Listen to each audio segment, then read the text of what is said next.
வணக்கம். என் பேர் doctor Shanmuga Sundaram. Yoga master, karate master, archery master. இன்றைக்கி நான் போட போகிறது சூரிய நமஸ்காரம் ஆசனம். அதாவது கண்ணு கெட்ட பிறகு நம்ம என்ன செய்ய முடியாது, சூரியனை நமஸ்காரம் பண்ண முடியாது. அதுக்கு முன்னாலே நம்ம சூரியனை பார்த்து நமஸ்காரம் பண்ணால் நமக்கு எந்த வியாதியும் வராது. அதே மாதிரி உடலில் நமக்கு சக்தி இழந்த பிறகு நம்ம எந்த உடற்பயிற்சி செய்ய முடியாது. அதனால் அதுக்கு முன்னாலே நம்ம உடற்பயிற்சி செய்யணும். அதில் ஆசனத்திலே பத்மாசனம், சர்வாங்காசனம் இருக்கிற மாதிரி சூரிய நமஸ்காரம்னு ஒரு ஆசனம் இருக்குது. அதைத்தான் இப்போ நான் போட போகிறேன்.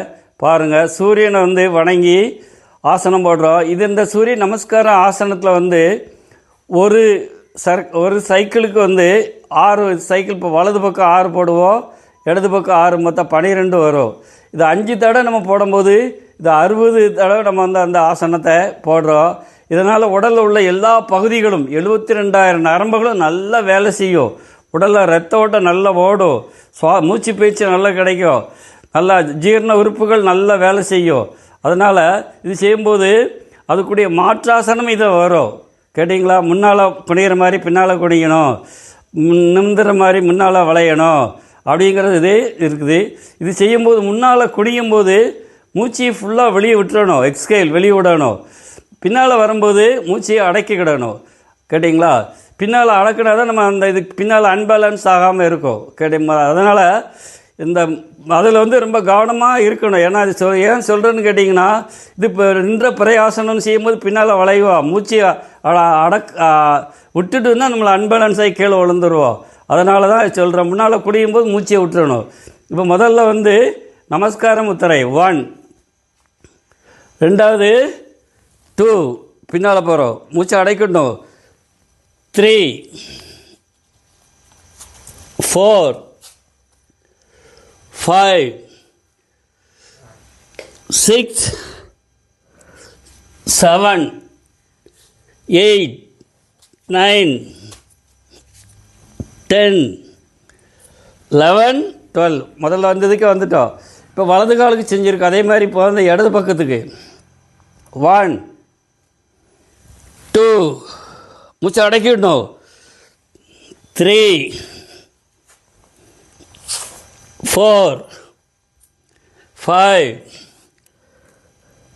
6, 7, 8, 9, 10, 11, 12. இது 1. இது அடுத்தது இதே மாதிரி செய்யணும். 1, 2, 3, 4, 5, 6, 7, 8, 9, 10, 11, 12.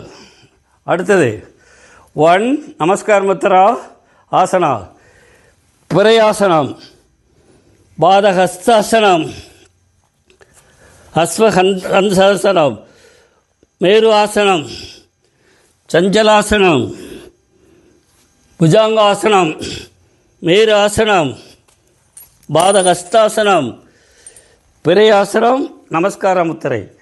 பார்த்தீங்களா? இத்தனை ஆசனங்கள் இருக்குது. இது செய்கிறனால ஒரு தடவை நீங்கள் செஞ்சிங்கன்னா 12 தடவை அதில் அந்த ஆக்ஷன் வரும். 5 தடவை செஞ்சால் 60 தடவை. இதுக்கு ஈஸியாக செஞ்சிடலாம். செஞ்சிங்களாக உடலில் எந்த வியாதியுமே வராது. கண்ணில் இருந்து 72,000 நரம்புக்கும் இந்த ரத்தம் ஓடும். பிரயாசனம் போடும்போது முதுகெலும்புக்கு நல்ல பலம் கிடைக்கும். பாதகாசனம் போடுறது வயிற்றுக்கு. புஜாங்க ஆசனம் போட போகும்போது ரத்த ஓட்டம் இங்கேருந்து பெருவரல் வரைக்கும் வரும். எனவே இந்த ஆசனத்தை போடுங்க, நன்மை அடைங்க. நன்றி, வணக்கம்.